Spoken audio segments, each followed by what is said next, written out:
তো 10-15 বছর বললাম যে সালমান শাহ 96-এ চলে গেছেন। তারপরে আমার আর হলে গিয়ে কোনো ছবি দেখা হয়নি। দুটো কারণ, একটা কারণ হচ্ছে আমি তার ভীষণ ভক্ত ছিলাম, তো তার চলে যাওয়া আমার জন্য একটা খুব বড় ধাক্কা ছিল, এটা একটা কারণ ছিল। আর তারপর আস্তে আস্তে আসলে আর এমন কোনো ছবিও হয়নি যে ছবি আমাকে হলে নিতে পারে। আমি তাকে জিজ্ঞেস করি, আমি ধারণা করেছি যে হয়তো তার ছবিতে যারা অর্থলগ্নি করেছেন তারা চেয়েছেন আমার চাইতে জনপ্রিয় কাউকে নিতে, বা সত্যি কথা বলতে তানভীর ভাই আমি এটা বিশ্বাস করি যে একই চরিত্রের কাস্টিংয়ের অপশন যখন রুনা খান নাকি পরিমণি, তখন আপনি আমাকে বললে আমিও বলবো পরিমণি। আমি 90s-এ বড় হওয়া মেয়ে, আমার ক্লাস 6 থেকে এসএসসি পর্যন্ত এমন কোনো সাপ্তাহিক নাটক নেই, ধারাবাহিক নাটক নেই যেটা আমি দেখিনি ইলেকট্রিসিটি চলে যাওয়া ছাড়া। শমী আপু, বিপাশা আপু, জাহিদ ভাই, তকির ভাই, মাহফুজ ভাই, আমি তাদের একেবারে অন্ধভক্ত। আমি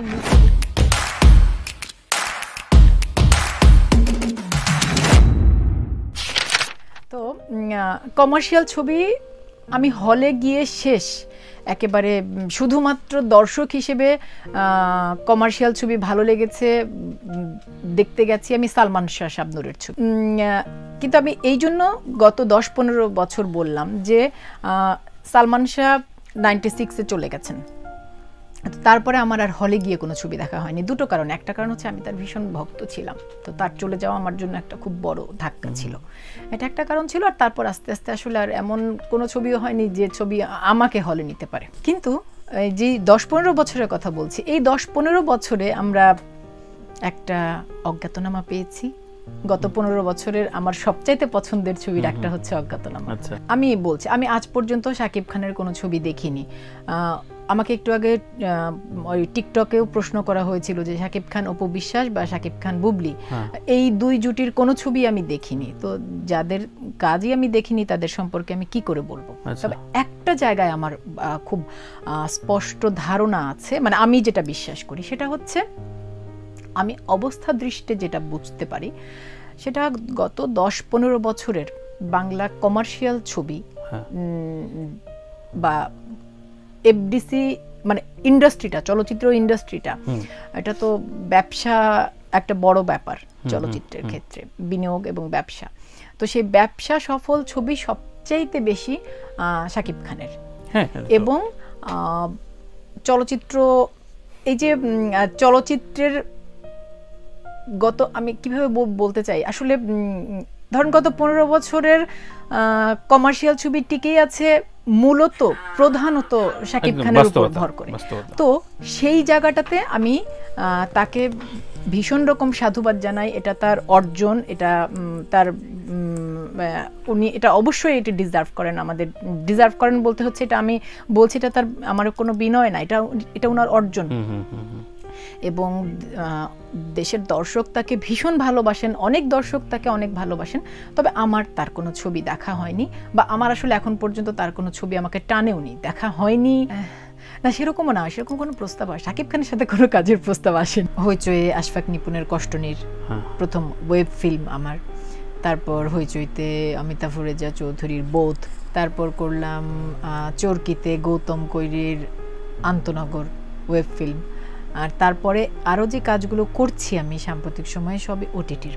তবে যে শুরুতে বলেছিলাম আমি কম কাজ করি না, বা আমার কাছে যে কাজের প্রস্তাব আসে তার মধ্যে থেকে করবার মতো কাজ খুব বেশি কিছু থাকে না।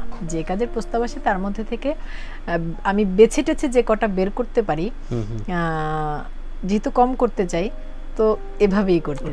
টাকার অঙ্কর কথা বললে আমি একটা খুব সত্যিকারের একটা ভাবনার উত্তর দিতে পারি। আমার সবচেয়ে কাছের যে বন্ধু, সেই বন্ধুটি ঢাকা বিশ্ববিদ্যালয় থেকে ইংরেজি সাহিত্যে মাস্টার্স করেছে। পড়াশোনায় ভীষণ ভালো। তারপর সে আমেরিকার ফুল ব্রাইটে স্কলারশিপ নিয়ে সে সেকেন্ড মাস্টার্স করেছে। তারপর সে সিঙ্গাপুরের এনইউএস থেকে ফুল স্কলারশিপ নিয়ে পিএইচডি করেছে। তারপর সে এনইউএস থেকে ফুল স্কলারশিপ নিয়ে পোস্টডক করেছে। তারপর সে আমাদের দেশের অত্যন্ত স্বনামধন্য একটা বিশ্ববিদ্যালয়ে পড়ায়। তো আমার সেই বন্ধুটি মাসে যেই অর্থ রোজগার করে, আমার ধরেন 1 মাসের কাজে সেই অর্থ চলে এলে আমি মনে করি আমার আর কাজ করার দরকার নেই। ওর চেয়ে বেশি যোগ্যতা আমার নাই। আমার কাছে খুব পড়াশোনা জানা মানুষরা আমার কাছে একটু সম্মান পায়, কদর পায়। আমি আসলে এভাবে দেখি যে চাইলে হয়তো বা আমি মাসে 5 দিনের জায়গায় যদি 15 দিন কাজ করি, টাকার অঙ্কটা তো 3 গুণ হয়ে যায়। কথার কথা, আমি 5 দিন কাজ করে যদি 10 টাকা রোজগার করি, 15 দিন কাজ করলে তো 30 টাকা হবে। কিন্তু আমি ধরেই নিই যে আমার সর্বোচ্চ মেধাবী বন্ধুটি যদি 10 টাকায় মাসে চলতে পারে, আমি কেন পারবো না? আমি আসলে বিশ্বাস করি যে প্রতিদিন টিভিতে চেহারা দেখা যাচ্ছে সব রকম নাটকের, সব মানের নাটকই হচ্ছে এখন, ভালো, মাঝারি, খারাপ মান, হালকা মান। তার চাইতে আসলে আমি বছরে একটা কষ্ট নীড় করি বা বছরে একটা বোধ করি, আমি এভাবেই দেখি। বরং এখনই তো আপনারা আমাকে বেশি খাতির পাত্তা দিচ্ছেন, কেন করছেন আমি তো জানি না। আমি ধারণা করেছি, আমি তাকে জিজ্ঞেস করি, আমি ধারণা করেছি যে হয়তো তার ছবিতে যারা অর্থলগ্নি করেছেন তারা চেয়েছেন আমার চাইতে জনপ্রিয় কাউকে নিতে। বা সত্যি কথা বলতে তানভীর ভাই, আমি এটা বিশ্বাস করি যে একই চরিত্রের কাস্টিংয়ের অপশন যখন রুনা খান নাকি পরিমণি, তখন আপনি আমাকে বললে আমিও বলবো পরিমণি, কারণ পরিমণি অনেক জনপ্রিয় অভিনেত্রী। হ্যাঁ, আমার চাইতে তো পরীকে অনেক বেশি লোকে চেনে। 6 মাসের মধ্যে আমাকে একাধিকবার স্ক্রিপ্ট পাঠানো হয়েছে, স্ক্রিপ্ট কারেকশন। ঠিক আছে, তারা হয়তোবা ঠিক মনে করেছেন যে আমার চাইতে পরি তাদের ছবির জন্য ভালো হবে, তাই তারা নিয়েছে। আমি না নারীদেরকে মানুষ হিসেবে দেখতে পছন্দ করি। নারীদের স্বপ্ন থাকবে, স্বপ্ন পূরণের চেষ্টা থাকবে। মানে নারীদেরকে আমি দেবীও দেখতে চাই না, নারীদেরকে আমি ডাইনিও দেখতে চাই না। কিন্তু যেই ছবির এক লাইনে মূল বক্তব্য এসে দাঁড়ায় যে সকল দোষ নারীর কারণেই সকল ধ্বংস, আমি সেই বক্তব্যের সাথে নারীর কারণেই সকল সর্বনাশ, এই বক্তব্যটার সাথে আমি একমত নই। যেখানে কেন আরো একমত নই, যেখানে আমি যে শুরুতে বলছিলাম এক কথার মাঝখানে একবার, যে আমাদের পুরুষাসিত সমাজ নারীদেরকে প্রতিনিয়ত বিভিন্ন সেক্টরে, ঘরে বাইরে নানা রকম সংগ্রামের মধ্য দিয়ে যেতে হয়, অধিকার আদায়ের সংগ্রাম, নানা রকমের সংগ্রাম। তো সেখানে যখন একটা মাধ্যমে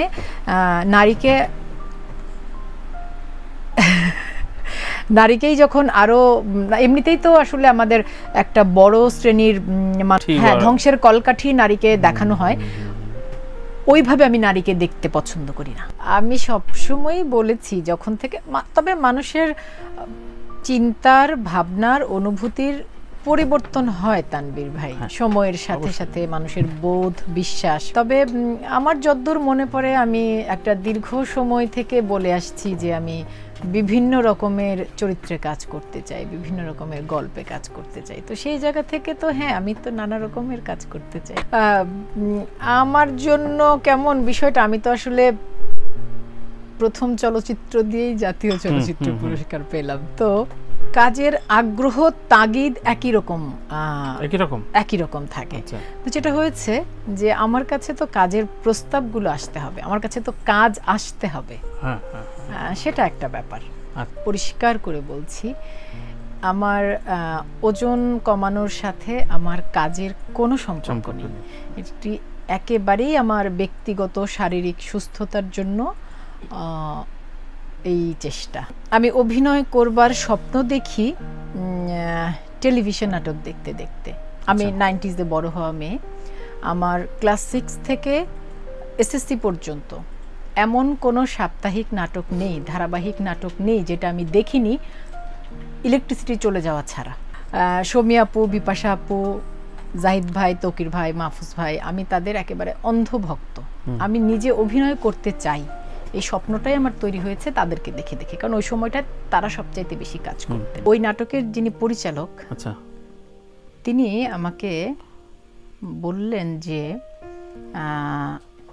উনি আসলে একটু শ্যাডো মার্কেটিংয়ে যেতে চান। নাটকটা যদি আলোচনায় মানের দিক থেকে না আসে, যে কোনো ভাবে উনি নাটকটাকে আলোচনায় আনতে চান, নাটকটাকে। হ্যাঁ, এবং এটা তার মার্কেটিং প্ল্যান। এবং আমি ভীষণ অবাক হলাম যেদিন শুটিং শেষ হলো। 2 দিন শুটিং তো। এবং তিনি আমাকে একটা টেক্সটও পাঠালেন, পরে আবার সেই টেক্সটটা তিনি ডিলিট করে দিলেন হোয়াটসঅ্যাপে। হ্যাঁ, এবং আমার কাছে যেটা মনে হয়েছে সেটা হচ্ছে যে এই বিষয়টা নিয়ে কথা বললে তাকে গুরুত্ব দেওয়া হবে, এই গুরুত্বটুকু উনি ডিজার্ভ করেন না। যে জন্য আমি আর ওটা নিয়ে কোনো কথাই বলিনি। তবে আমার মনে হয় আমার উত্তর আপনি পেয়ে গেছেন। আচ্ছা, পরিচালকের এটাই চাওয়া ছিল যে নাটকটা নাটকের গুণে আলোচনায় না এলেও যে কোনো ভাবে উনি নাটকটাকে আলোচনায় আনতে